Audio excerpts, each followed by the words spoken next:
A relaxed ass is a happy ass. But if it's a tight and unrelaxed ass, it's an unhappy ass.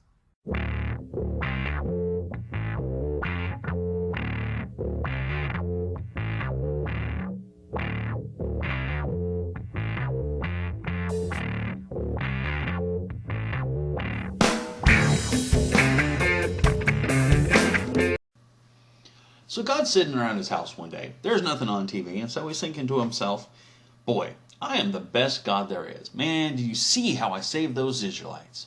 And then he got to thinking, but I didn't get shit out of the deal. They didn't even give me a fucking $50 bill as, kind of a tip. They did nothing for me. Now they're back, they're out of slavery, and they're not doing shit. They owe me something. So God calls Moses over. He says, Moses, come here for a second. I need to talk to you. Here's the deal. Look, you guys, you pretty much belong to me. I saved your asses, and now you owe me. And how you're going to owe me and pay me back is you're going to do what I tell you to do. Otherwise, I'm going to let those Egyptians come take you back into slavery. And Moses is like, oh, fuck no, I'm not going back into slavery. That didn't work out pretty well for my people. And so God says, okay, well, then you're going to do what I expect you to do. So the first thing he does is he says, Moses, I want you to walk clear up to the top of the mountain. Leave everybody down there. Put, your brother or your cousin or somebody in charge. And I need you to walk up to the mountain. Moses is thinking, look, dude, I am hundreds of years old. How the fuck am I going to walk clear up to the top of the mountain? But, God's got a point. I don't want to go back to slavery. So he says, Aaron, look, you're in charge. Don't let the fuckers touch my stuff. Don't let them do anything. Keep them out of the tent. I'll be home in a day or two. So he walks up the mountain and he gets up there and God says, okay, here's two ridiculously large rocks with some words on them. I want you to carry them down to the bottom of the mountain and give them to the Israelites. These are the rules. These are the rules that you guys are going to live by. And so Moses is thinking to himself, God, it was hard enough walking up the hill. Now he wants me to haul, 150, 200 pounds worth of fucking rocks down? This isn't going to work. So Moses takes longer than he thinks he should. He had told Aaron he was going to be gone for just a day. But he rolls these rocks end over end till he gets down to the bottom of the hill.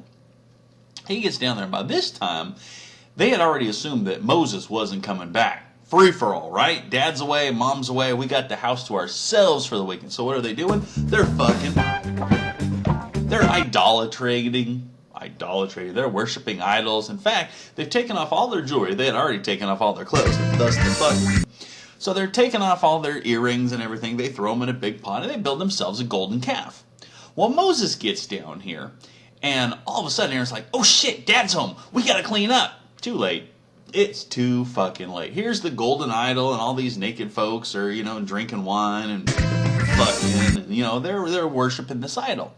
Moses gets pissed. He's like, God damn you guys. I've been away for just a week. I mean, I know I told you I was gonna be home in a day or two, but, I've been working, I had to carry these fucking rocks. So he gets down there, and without thinking what he's doing, he picks the rocks over his head, and he throws them on the fucking ground. He says, God damn it, you have disappointed me. Shit.